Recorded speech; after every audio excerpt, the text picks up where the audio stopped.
Chào mọi người, hôm nay chúng ta sẽ cùng đi thẳng vào một bài phân tích về một sự kiện lịch sử thực sự chấn động. Đó là cuộc cướp bóc tàn khốc của quân đội Pháp đối với khối tài sản khổng lồ của hành gia Triều Nguyễn vào năm 1885. Cuộc xâm chiếm kinh thành Huế năm đó không chỉ đơn thuần là một biến cố quân sự đâu, mà nó còn là một cuộc tước đoạt di sản văn hóa với quy mô phải nói là chưa từng có.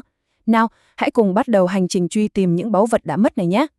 Và để hiểu được mức độ điên rồ của sự kiện này, chúng ta hãy bắt đầu bằng một bi kịch thực sự xót xa. Thử tưởng tượng một con voi bằng vàng khối tuyệt đẹp, được đúc tinh xảo đến từng chi tiết, lại bị cưa đôi hoàn toàn. Mọi người có biết lý do tại sao không? Đơn giản chỉ vì hai sĩ quan cấp cao của Pháp đã tranh giành nhau món bảo vật này. Đúng vậy, để thỏa mãn lòng tham cá nhân, họ sẵn sàng phá nát một kiệt tác nghệ thuật vô giá chỉ để chi chắc ất. Sự việc kỳ lạ và bi thảm này có lẽ là minh chứng rõ ràng nhất cho sự tàn phá vô độ diễn ra lúc bấy giờ. Mà sự phá hoại đó hoàn toàn không phải là đồn thổi đâu nhé. Khâm sứ Pháp tại Trung Kỳ lúc bấy giờ là Paul Reynaud đã để lại một báo cáo hành chính chính thức. Ông ta phàn nàn về thiếu tướng Cruchon rằng vị tướng này đã, trích nguyên văn nhé, không ngần ngại chiếm đoạt các vật phẩm quý giá và không bao giờ trả lại bất kỳ bảo vật vô giá nào. Lời trích dẫn này thực sự đã phơi bày toàn bộ sự tham lam hỗn loạn, bất chấp mọi nguyên tắc của lực lượng xâm lăng. Bây giờ, nếu nhìn vào tiến trình sự kiện, chúng ta sẽ thấy mọi thứ leo thang với một tốc độ chóng mặt. Kinh thành Huế thất thủ vào ngày 5 tháng 7 năm 1885.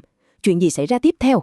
Chỉ vỏn vẹn 3 tuần sau, quân Pháp đã xông vào vơ vét gần như sạch sẽ kho báu trong các cung điện.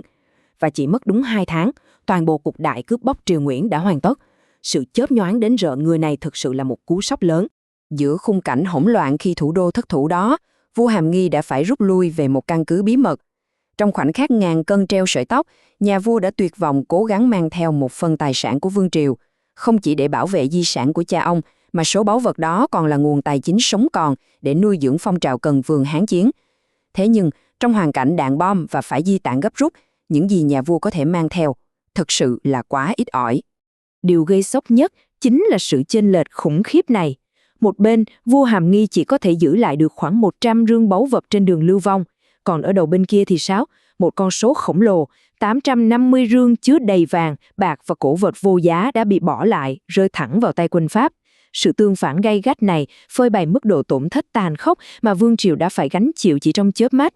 Để hình dung rõ hơn về quy mô không tưởng của 950 rương báu vật ban đầu, chúng ta hãy dừng lại ở con số 400. Có tới 400 rương chứa đầy vàng khối. 400 rương! Lượng vàng khổng lồ này chính là mồ hôi nước mắt, là của cải tích lũy qua biết bao thế hệ của hoàng gia.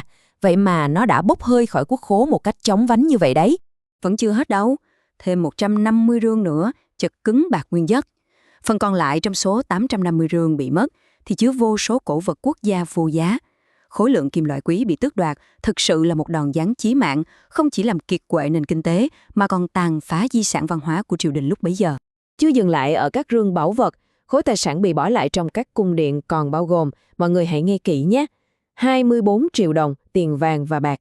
24 triệu, đây là một con số khổng lồ vượt xa sức tưởng tượng của bất kỳ ai về sự phồn hoa của kinh thành Huế trước cơn đại nạn năm 1885. Việc mất đi 24 triệu đồng tiền này coi như đã quét sạch hoàn toàn tiềm lực tài chính của cả một quốc gia. Vậy rốt cuộc họ đã lấy đi những gì?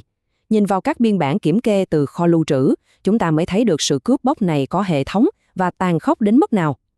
Lấy ví dụ chỉ riêng tại cung của Thái hậu Tư Dụ thôi nhé. 228 viên kim cương, 266 món trang sức nạm kim cương, 271 vật phẩm bằng vàng, 1.258 thỏi bạc và hơn 3.400 lạng vàng. Danh sách này chính là minh chứng cho việc họ đã vơ vét triệt để, không bỏ sót bất cứ một ngóc ngách nào. Mà đâu chỉ có các cung điện xa hoa mới là mục tiêu, thật khó tin. Nhưng ngay cả doanh trại của lực lượng cấm vệ quân cũng bị lột sạch sành xanh. Lực lượng tiến công đã lấy đi 113 lạng vàng, 742 lạng bạc và hơn 2.600 đồng xu từ chính những người lính có nhiệm vụ bảo vệ kinh thành. Rõ ràng là không một nơi nào có tài sản mà thoát khỏi tầm ngắm của họ cả. Đáng buồn hơn nữa, sự vơ vét không chỉ dừng lại ở vàng hay kim cương. Họ lấy luôn cả những vật dụng sinh hoạt hàng ngày của hoàng gia. Từ vương miện, đai ngọc, triều phục, cho đến tận chiếc giường của nhà vua, hay những khay tách uống trà, các lư hương cúng tế. Đây không đơn thuần là tài sản vật chất, chúng là những kỷ vật mang đậm dấu ấn cá nhân và ý nghĩa tinh thần sâu sắc của các đời vua Nguyễn. Tước đoạt chúng chẳng khác nào chà đạp lên cả một không gian văn hóa thiêng liêng. Khối lượng của cải bị cướp đi trong vỏn vẹn 2 tháng đó khổng lồ đến mức các tài liệu lưu trữ phải thừa nhận rằng nó gây ra một tiếng xấu vang dội. Đến nỗi vụ cướp bóc nổi tiếng ở cung điện các hoàng đế Triều Thanh tại Bắc Kinh bỗng nhiên có vẻ chỉ là chuyện nhỏ. Một sự so sánh thật sự mạnh mẽ, đủ để chúng ta thấy mức độ kinh hoàng của những gì đã xảy ra tại Huế năm đó. Nhiều năm sau đó, bóng đen của di sản bị đánh cắp này vẫn là một nỗi ám ảnh khôn nguôi. Vua Đồng Khánh đã liên tục vận động ngoại giao, kiên trì yêu cầu phía Pháp hoàn trả lại các báu vật, nhưng đều vô vọng. Trong các tài liệu, nhà vua đặc biệt tha thiết đòi lại những kiệt tác đã bốc hơi sang châu Âu, cụ thể là một chuỗi kim cương từ thời vua Gia Long và một thanh bảo kiếm nạm ngọc vô giá. Những nỗ lực này thực sự cho thấy sự khao khát cháy bỏng nhằm hàn gắn lại bản sắc dân tộc đã bị tổn thương. Và nhắc đến các kiệt tác, chúng ta không thể bỏ qua con số 18 này. Trong số báu vật bị mất mát, có những chiếc kim ấn hoàng gia được đúc bằng vàng nguyên khối và có chiếc nặng tới 18 kg. Mọi người tưởng tượng xem, 18 kg vàng nguyên khối cho một chiếc ấn. Công sức chế tác đỉnh cao dồn vào một biểu tượng quyền lực tối thượng của quốc gia, giờ đây đã hoàn toàn không còn một dấu vết. Tổn thất vật chất còn lan rộng sang hàng loạt các tuyệt tác thủ công mỹ nghệ tinh xảo. Nào là những chiếc bình hoa màu xanh chàm cổ kính đặc trưng của Huế, những chiếc tủ khảm xà cừ lấp lánh, hay các chum lớn từ thời nhà Minh, đồ gốm mang ngọc Saledon và cả những chiếc đĩa màu lục lam khổng lồ rộng tới 55 cm.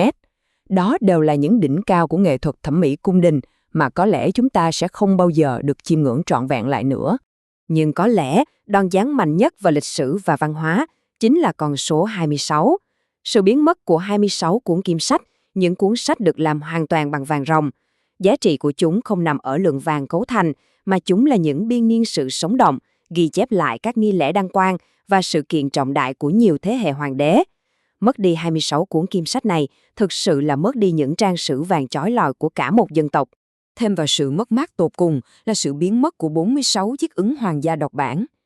46 chiếc kim ấn, ngọc tỷ được chế tác cực kỳ tinh xảo từ vàng và đá quý, đã bị ngang nhiên lấy đi từ Điện Cần Thành và Điện Trung Hòa, những nơi chốn thiêng liêng và bất khả xâm phạm nhất của hoàng cung. Mỗi chiếc ấn là một minh chứng độc nhất của lịch sử, nay vĩnh viễn bị chia cắt khỏi quê hương. Vì vậy, điều quan trọng nhất mà chúng ta cần nhìn nhận qua bài phân tích này là hậu quả của vụ cướp năm 1885 không hề ngủ yên trong quá khứ. Cho đến tận ngày nay, những hiện vật văn hóa vô giá này vẫn bặt vô âm tín hoặc đang nằm rải rác ở những bộ sưu tập tư nhân hay bảo tàng nào đó trên thế giới. Chúng bị tách rời vĩnh viễn khỏi ngôi nhà lịch sử của mình, để lại một khoảng trống to lớn trong di sản của quốc gia chúng ta. Khép lại câu chuyện lịch sử đầy xót xa này, có một câu hỏi cứ ám ảnh chúng ta mãi. 26 cuốn kim sách và 46 chiếc ấn hoàng gia hiện đang trôi dạt về đâu? Và liệu một ngày nào đó, di sản vỡ nát này có thể được hàn gắn lại cho trọn vẹn hay không? Việc hiểu rõ quy mô của những gì đã mất chính là bước đầu tiên để chúng ta biết trân trọng và nỗ lực bảo vệ phần di sản còn lại. Cảm ơn mọi người đã theo dõi bài phân tích hôm nay nhé!